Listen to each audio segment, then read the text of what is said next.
Дараагийн мэдээг танилцуулъя. Францад трактортай жагсаал болж байгаа юм байна. За Францын фермерүүд засгийн газраас нь гаргаж байгаа шийдвэрийг эсэргүүцэж байгаа. За ялангуяа Франц улсын зүгээс нэгдсэн байдаг Европын холбоо бол Меркосур хэмээх байгууллагатай чөлөөт худалдааны хэлцээр байгуулж байгаа. За үүнтэй холбогдуулан фермерүүдийн эрх ашигт нөлөөлж байгаа гэж үзэж байгаа учраас энэхүү трактортай жагсаалыг зохион байгуулж байгаа. За нийтдээ 100 гаруй тракторыг жагсаалд оролцуулсан гэсэн ийм мэдээллийг өгч байна. За Францын дотоод хэргийн яамны мэдээлснээр 20 гаруй трактор Францын нийслэлийн төв бол хүрсэн. За зарим нь бол ялалтын хаалгын ойролцоо, зарим нь бол Эйфелийн цамхын өмнө жагсаал хийсэн байна. За тус яамны мэдээлснээр тракторын цуваа цагдаагийн хаалтыг хүчээр дарж өнгөрсөн.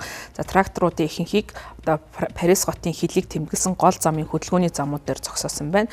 Жагсаалын дараа Парис руу чиглэсэн А13 нэртэй хурдны замын хөдөлгөөнийг өглөөний 5 цаг 53 минутаас эхлэн хаасан байгаа юм байна. За хөдөлмөр зохицуулах хорооны гишүүнчлэлтэй фермерүүд Европын холбоо болон Өмнөд Америкийн Меркосур буюу Бразил, Аргентин, Боливи, Парагвай, Уругвай улсуудын нэгдсэн энэхүү одоо байгууллагын хооронд байгуулагдах чөлөөт худалдааны хэлцээрийг эсэргүүцэж байгаа. Ингээд Парист энэхүү жагсаал цуглааныг зохион байгуулахыг цаашдаа бол олон фермерүүдэд уриалж байгаа юм байна. Зохисогчид энэхүү чөлөөт худалдааны хэлцээрээс үүдэн Францын зах зээлд импортын хямд хүнсний ногоо бол дүүрнэ гэж үзэж байгаа учраас үүнд санаа зовж жагсаж байгаа юм байна. Мөн засгийн газраас үхрийн өвчнөд хэрхэн тэмцэж байгаад жагсагчид сэтгэл хангалуун бос байгаагаа илэрхийлж энэхүү эсэргүүцлээ илэрхийлж байгаа. За Европын комисс фермерүүдэд хандаж Европын холбооны 45 тэрбум еврогийн санхүүжилтийг өмнө нь олгох саналыг дэвшүүлсэн.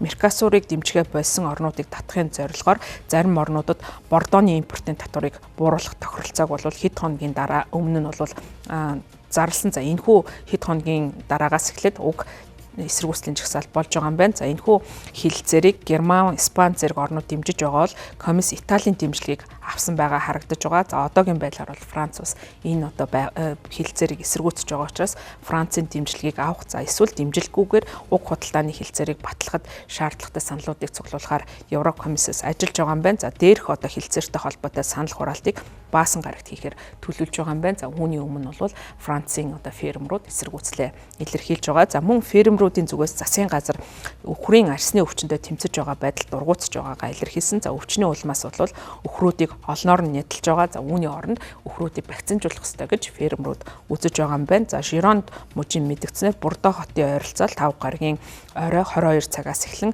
Брансте Дифа нэртэй газрын тос агуулгах зам руу одоо нэвтрэх замыг 40 орчим трактор хаасан хэрэг явдал мөн болсон байгаа юм байна. За ямар ч тач бол энэхүү одоо чөлөөт худалдааны хэлэлцээртэй холбоотой асуудлууд фермерүүд өөрийн байр сууриа илэрхийлж байгаа юм байна. За ер нь бол улс орнууд чөлөөт худалдааны хэлэлцээрүүдийг байгуулдаг. За энэ нь бол зарим тохиолдолд дотоодын үйлдвэрлэлд сөрөг нөлөөллийг учруулдаг учраас энэхүү одоо фермерүүд эсэргүүцэн жагсаж байгаа юм байна. За ер нь бол улс орнуудын хооронд чөлөөт худалдааны хэлэлцээр байгуулах нь улс орнуудын хооронд бий болсон тарифын болон тарифын бус хэлэлт хязгааруудыг одоо арилгах юм зорилготой байдаг. За үүний үр дүнд худалдаа нэмэгдэх боломжтой байдаг ч гэсэн дотоодын үйлдвэрлэлд сөрөг нөлөөллийг авчрах магадлал үүсдэг. За өөрөөр хэлбэл олон улсын худалдааны онолоор бол хамгийн одоо хямд бараа бүтээгдэхүүнийг явуулсан тохиолдолд тухайн одоо бараа бүтээгдэхүүнүүдээс худалдааны ийм харьцангуй давуу тавлын ашгийг бий болгох боломжтой байдаг учраас худалдааны хэлэлцээрүүдийг улс орнууд дэмждэг. За харин дотоодд нь бол ийм эсэргүүцлийн хөдөлгөөн өрнөдөг нь Францад явагдаж байгаа трактортай жагсаал харагдаж байгаамаа. Баярлалаа та бүхэнд гадаад бидэд танилцууллаа.